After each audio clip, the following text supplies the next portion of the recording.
A paz do Senhor Jesus, seja mais uma vez bem-vindo ou bem-vindo ao canal do Estudo Bíblico José Carlos Maciel. Hoje nós vamos estudar a lição 2 da Escola Bíblica Dominical, Sal da Terra e Luz do Mundo. A leitura bíblica em classe, Mateus capítulo 5, versículo 13 ao 16, os hinos sugeridos da lição, hino 9, hino 11 e hino 16 da harpa cristã. O objetivo geral da nossa lição: primeiro, apontar a função do sal. Segundo, destacar a função da luz. Terceiro, refletir a respeito da influência dos discípulos de Cristo no mundo. A lição está dividida em 3 pontos. Seu primeiro ponto, sal, tempera e conserva, dividido em 3 subpontos. Segundo, a luz ilumina lugares em trevas, dividido também em 3 subpontos. E o terceiro ponto, discípulos que influenciam, e a conclusão da nossa lição. Nesse segundo trimestre de 2022, nós estamos estudando os valores do reino de Deus, a relevância do Sermão do Monte para a Igreja de Cristo Jesus, segundo trimestre de 2022. Agradecendo a Deus por essa rica oportunidade que Ele me concede, está gravando mais um vídeo para o canal. Agradecendo a você que se inscreveu recentemente, dizer você curta, comente e, se possível, indique o canal para mais alguém. E você que não é inscrito, mas mesmo assim tem assistido nossos vídeos, se inscreva para nos ajudar, se inscreva para que o canal possa crescer. Amém? Leitura bíblica em classe da lição 2, do segundo trimestre de 2022, Mateus capítulo 5, versículo 13 ao 16, que diz assim: Vós sois o sal da terra, e se o sal for insípido, com que se há de salgar? Para nada mais presta, senão para se lançar fora e ser pisado pelos homens. Vós sois a luz do mundo. Não se pode esconder uma cidade edificada sobre um monte. Nem se acende a candeia e se coloca debaixo do alqueire, mas no velador e dá luz a todos que estão na casa. Assim resplandeça a vossa luz diante dos homens, para que vejam as vossas boas obras e glorifiquem ao vosso Pai que está nos céus. Tá vendo? Que o mundo veja as nossas boas obras e, através dessas boas obras, glorifique o nosso Pai que está no céu. Texto áureo da lição: Vós sois o sal da terra, vós sois a luz do mundo. Mateus capítulo 5, versículo 13 e 14. Verdade e prática da nossa lição vai dizer assim: a influência dos cristãos na sociedade é inevitável. Do ponto de vista bíblico, o mundo não pode estar indiferente aos verdadeiros seguidores de Cristo. O mundo não pode estar indiferente, Está indiferente aos verdadeiros seguidores de Cristo. Se existem os verdadeiros seguidores de Cristo, é porque também existem os falsos seguidores de Cristo. E esses não influenciam o mundo, pelo contrário, só dão um mau exemplo ao mundo. Amém? Primeiro ponto da introdução da nossa lição, ela vai dizer assim: nesta lição enfatizaremos o papel de sal e luz que o cristão deve ter no mundo. Não basta denominar-se cristão, mas sim fazer a diferença no lugar onde vivemos. É claro, temos que fazer a diferença no lugar onde vivemos. Em casa, na escola, no trabalho, na fila de um banco. Todos esses lugares nós temos que fazer a diferença. Alguém tem que ver algo diferente em nós. Que se nós não fazemos a diferença, então, se o sal não faz a diferença, para que o sal presta? Não presta para nada e é jogado fora. Continuando vai dizer: por isso, tomaremos 2 metáforas, pelas quais Jesus ensinou a respeito da relevância de ser discípulo no mundo: o sal e a luz. Como esta ilumina o lugar de trevas e aquela tempera e conserva o alimento.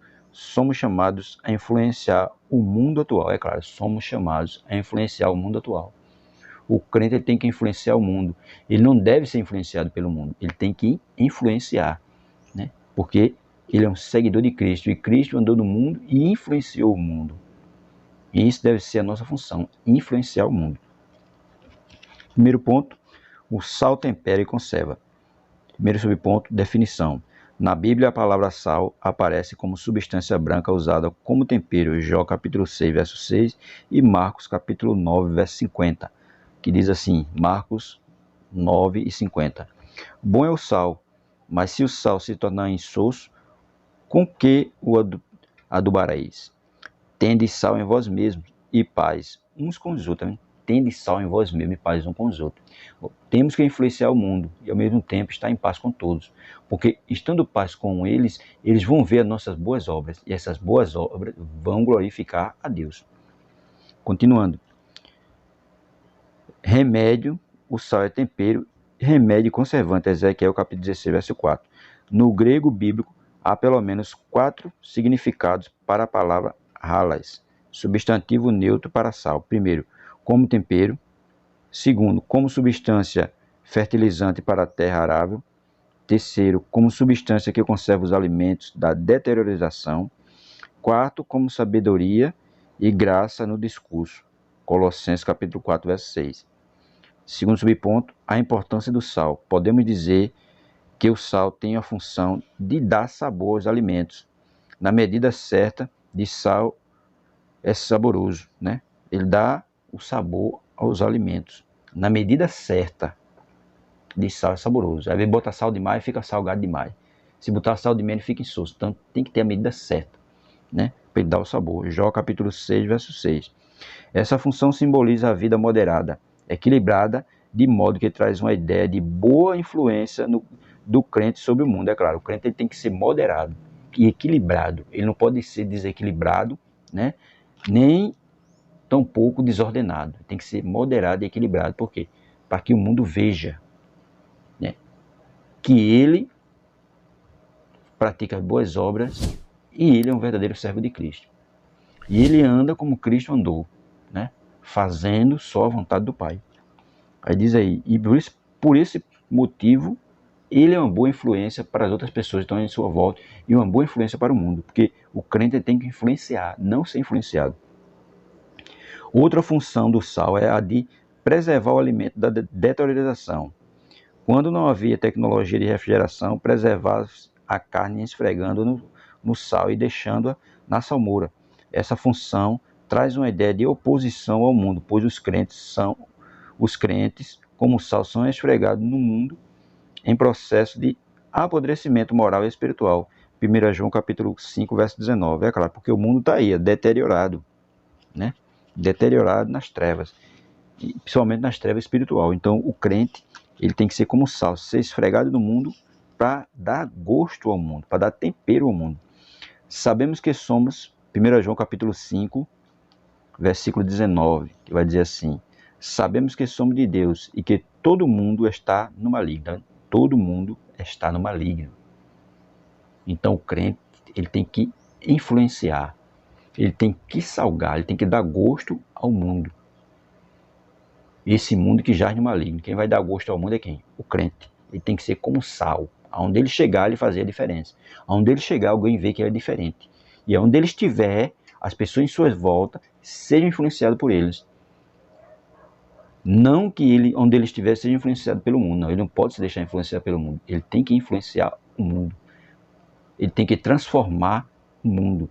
As pessoas que estão em sua volta têm que olhar para ele e ver Jesus na vida dele.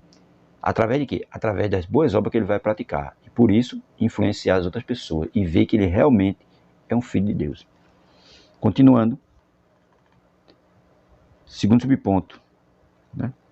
A importância do sal. Já foi falado. Agora, terceiro subponto, né? O cristão como sal. O cristão como sal. Como os cristãos devemos influenciar o mundo que se encontra em estado de podridão espiritual. Lucas capítulo 14, versículo 34.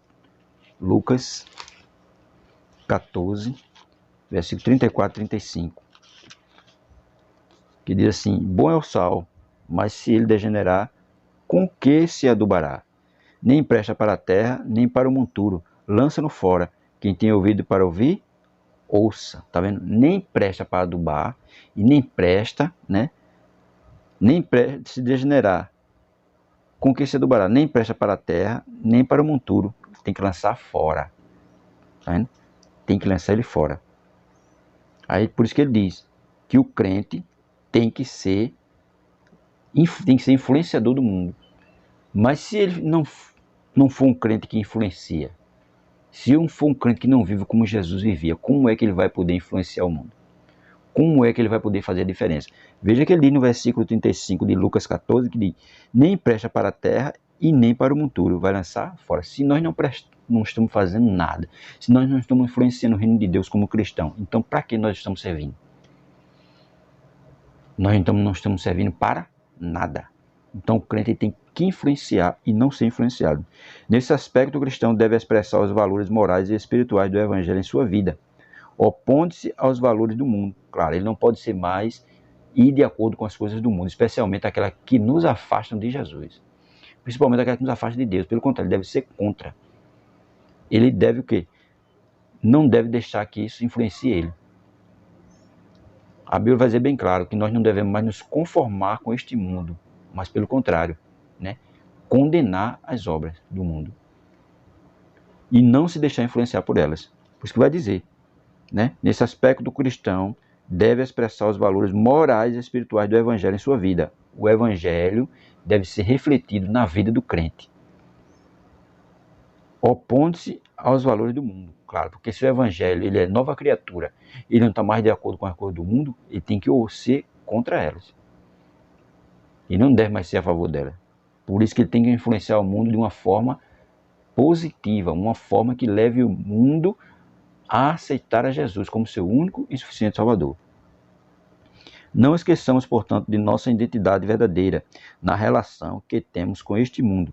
De acordo com as palavras de nosso Senhor, vós sois o sal da terra. Nós somos sal da terra, nós estamos aqui para salgar, nós estamos aqui para mostrar ao mundo que eles têm que se voltar para Cristo. Um sal, quando bate na ferida, ele arde. Então, o crente, quando ele chegar em qualquer lugar, ele tem que fazer a diferença. Alguém tem que ver algo diferente nele. E ele tem que influenciar aqueles que estão em sua volta. Por isso que ele diz, vocês são o sal da terra. Mas se nós não estamos fazendo isso, nós não estamos influenciando o mundo, se nós não conseguimos trazer as almas para Cristo, então para que nós estamos servindo? Provavelmente nós estamos servindo para nada. Nós não estamos servindo para nada. Segundo ponto, a luz ilumina lugares em trevas. Conceito físico e metafórico. Primeiro conceito físico e metafórico. A luz procede dos corpos celestes, né? Tem luz própria. Estrelas, a estrela tem luz própria. É refletida na lua, planetas, etc. Que traz claridade e por isso é capaz de iluminar os objetos e torná-los visíveis. Assim a lâmpada emite luz. O fogo espalha a luz. Enfim, a luz ilumina tudo e, portanto, não deixa lugar para trevas. Do ponto de vista bíblico, a luz pode ser aplicada metaforicamente a Deus, Salmo 104, verso 2, Tiago 1, 17. A Jesus, João, capítulo 1, versículo 4 ao 6. A palavra de Deus, Salmo 119, versículo 105. Aos discípulos de Cristo, Mateus 5, 14. Tá vendo? A luz, ela ilumina. Ela mostra o caminho onde deve andar. E ela mostra, né, ela dá luz aos lugares que estão em trevas. Esta é a função da luz. Segundo subponto, o cristão como luz. Nas palavras de Jesus não há dubiedades. Observe que ele não disse, vós devereis ser a luz, mas sim, vós sois a luz. No reino de Deus, o que se espera do cristão é que ele seja e viva como luz deste mundo. É claro, ele tem que ser e viver como luz neste mundo. Aonde ele chegar, ele tem que fazer a diferença. Aonde ele chegar, as trevas são dissipadas. Aonde ele chegar, vai haver luz, porque ele é luz no mundo. Mas se ele está chegando no lugar e as trevas continuam do mesmo jeito, então prova que algo está errado. Prova que ele não é luz. Aí ele diz, ao referir-se ao crente como luz, Jesus faz menção às boas obras produzidas por cada um de nós, é claro. Porque é isso que ele vai fazer. A luz vai ser refletida dessa forma. Se ele pratica boas obras, aonde ele chegar, todo mundo vai ver que ele é luz. Mesmo lugar estando em trevas, mas quando ele chegar, todo mundo vai ver que ele é luz. Ele vai refletir a luz de Cristo. Por quê? Porque ele pratica as boas obras como Cristo praticava. Aí diz mais, essas obras se caracterizam pelos atos de amor e de fé manifestados na vida do crente por meio de um testemunho verdadeiro diante dos homens, é claro. Por meio, veja, a luz, essas obras se caracterizam pelo amor e a fé manifestos na vida do crente por meio de um testemunho verdadeiro diante dos homens, é claro, porque tem que ter um testemunho verdadeiro.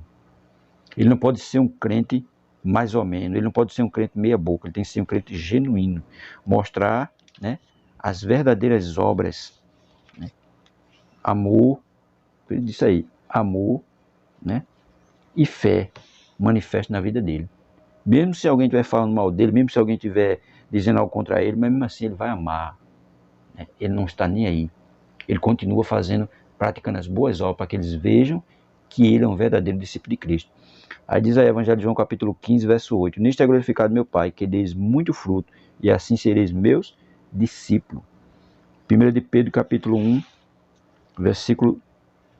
1 de Pedro, capítulo 2, versículo 12.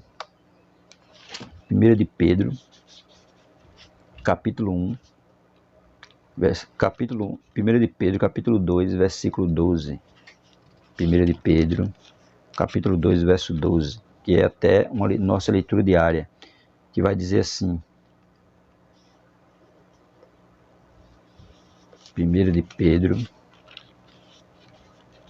capítulo 2, verso 12.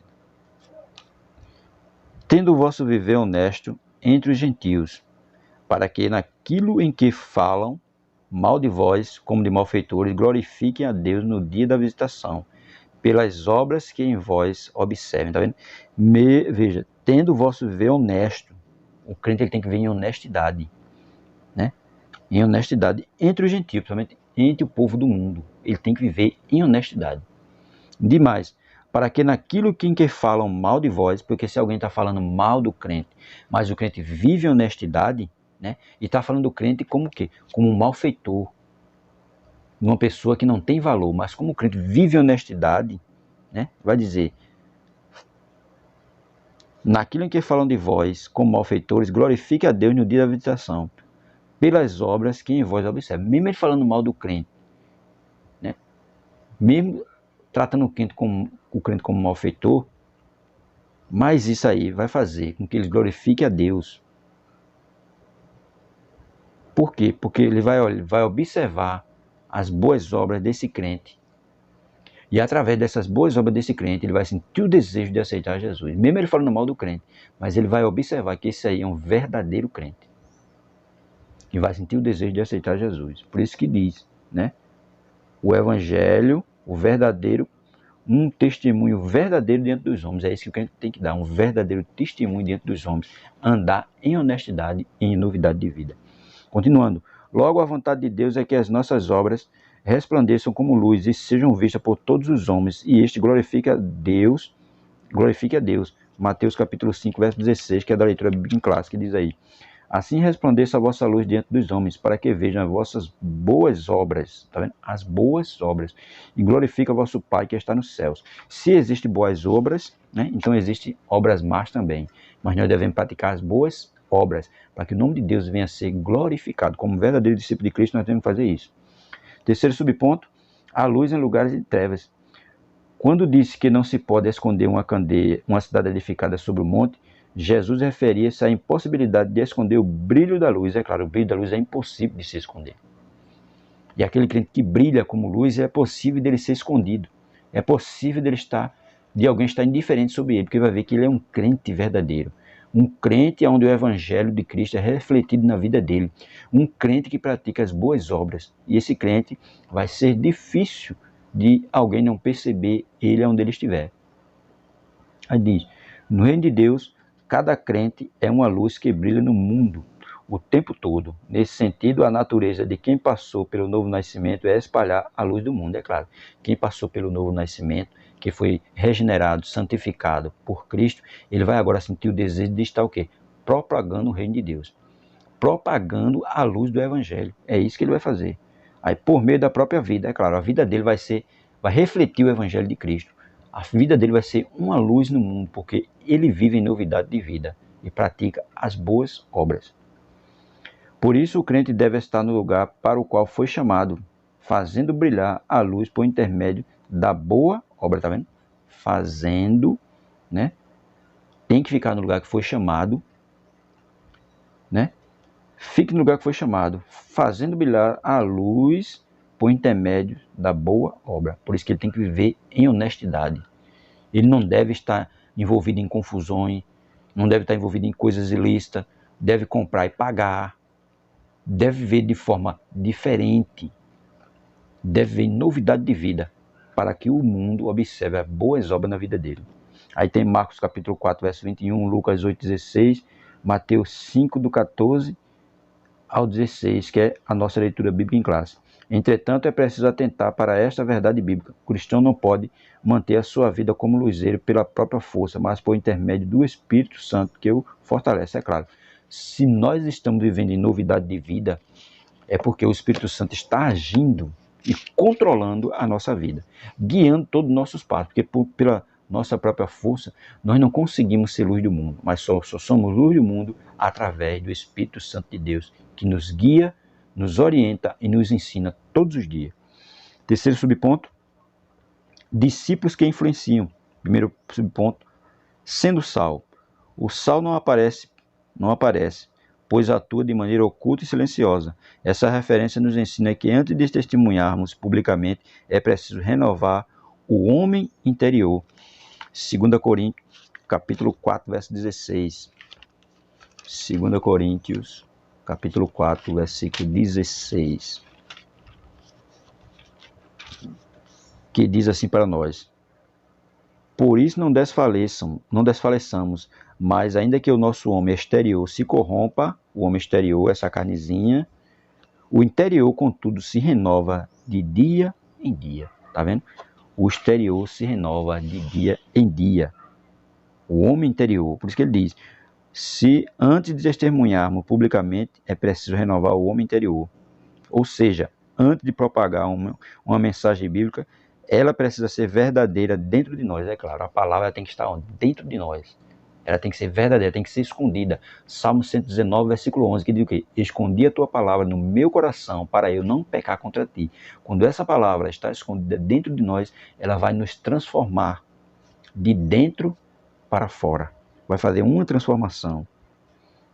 Ela precisa ser verdadeira dentro de nós. Nesse sentido, o nosso testemunho não será titubeante, né? Não vai ter dúvida. As pessoas não vão ter dúvida a respeito do nosso testemunho como crente. Elas vão ver na nossa vida que nós realmente somos verdadeiro crente, que a palavra realmente atuou em nossa vida, que o Espírito Santo está nos guiando cada dia. Aí diz aí, assim o sal poderá estar fora do saleiro, espalhando-se por todo o mundo. É claro, porque quando a palavra fez o mover na nossa vida interior e o Espírito Santo começa a nos guiar, é aí que o mundo vai ver que nós somos diferentes, que nós somos verdadeiro crente. E aí nós podemos estar espalhando por todo o mundo a luz do Evangelho. Segundo subponto, sendo luz. Como luz, o cristão deve brilhar na família, na escola ou na universidade, no trabalho e em toda a sociedade. Os seguidores de Jesus não podem se esconder, é claro. Tem gente hoje em dia que crente na igreja, mas na rua onde ele mora ninguém sabe se ele é crente, no trabalho ninguém sabe se ele é crente, na faculdade ninguém sabe se ele é crente, ele é chamado crente 007. Ele é um crente agente secreto. E nós não podemos ser crente agente secreto, nós temos que brilhar. E onde nós estivermos, façamos a diferença como crente. Deixar o Espírito Santo atuar em nossa vida, onde quer que nós estejamos, para que as pessoas vejam a mudança que a palavra fez em nós, que a mudança que o Espírito Santo fez e que nós possamos influir aquelas pessoas também a aceitar a Cristo. A luz ela não pode ser escondida, né? Aí, eles são chamados a andar na luz, como na luz Deus está. 1 João, capítulo 1, versículo 7. 1 João 1 e 7.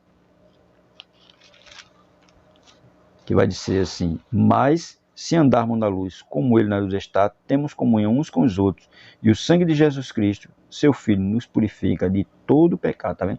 Se Jesus está na luz, e nós dissemos que também estamos na luz, então nós temos que andar como ele andou. Por isso que ele diz: mas se andarmos na luz, como ele na luz está, temos comunhão uns com os outros. Então nós temos que andar na luz, temos que ser luz em todo momento.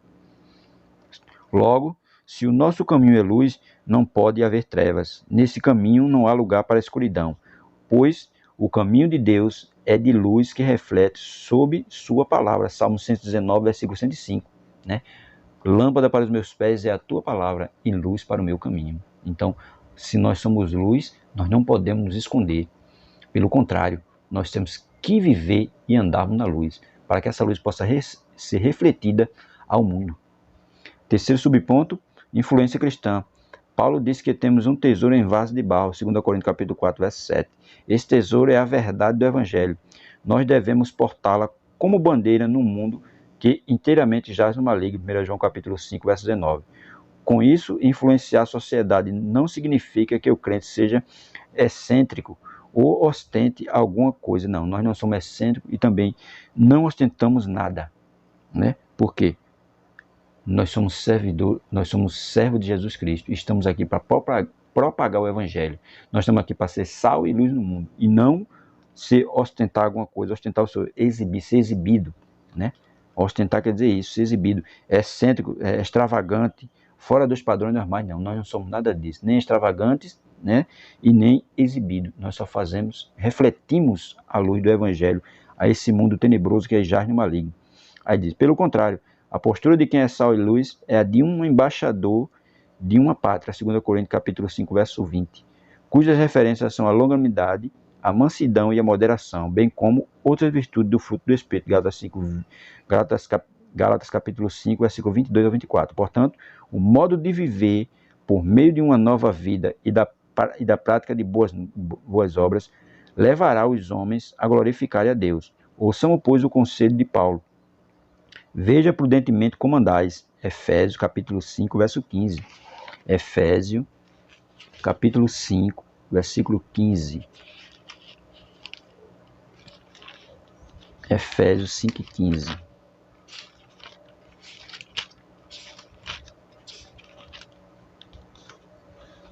Efésios capítulo 5, verso 15, que vai dizer, portanto, vede prudentemente como andais, não como nécio, mas como sábio. O crente tem que andar como sábio, não como nécio, que está aí sem saber de nada, não entende nada. Não, nós não somos nécio, nós somos sábio. Por isso que ele diz, veja prudentemente como vive. O crente é sal da terra e luz do mundo. Para concluir, ele vai dizer, neste mundo dominado pelas trevas do pecado, só mesmo a influência dos servos de Cristo para promover verdadeiras mudanças. É preciso que a luz divina brilhe a partir de nós para que todos vejam as nossas boas obras e glorifiquem ao Pai. Mas também é preciso lembrar de que, sem um verdadeiro testemunho, o Evangelho não será levado a sério entre os homens. Cara, tem que haver um verdadeiro testemunho, viver o verdadeiro Evangelho de Cristo, né? Entretanto, se o cristão mostrar uma vida verdadeira e transformada, sincera e sem artificialismo, exerceremos o nosso papel de sal da terra e luz do mundo. Ele tem que ver um evangelho sincero, um evangelho verdadeiro, né? Verdadeiramente, ele tem que ter uma vida também verdadeiramente transformada pelo evangelho de Cristo. Ele não pode ser um crente que uma hora está na igreja e está fora da igreja. Não. Ele tem que ser um crente sincero e que viva em novidade de vida, para que ele possa influenciar o mundo e não ser influenciado, e para que os homens possam ver as boas obras na vida desse crente. Que Deus nos abençoe, que nós possamos ser sal da terra e luz do mundo. Você que ainda não se inscreveu no canal, aproveite para se inscrever, curta e comente.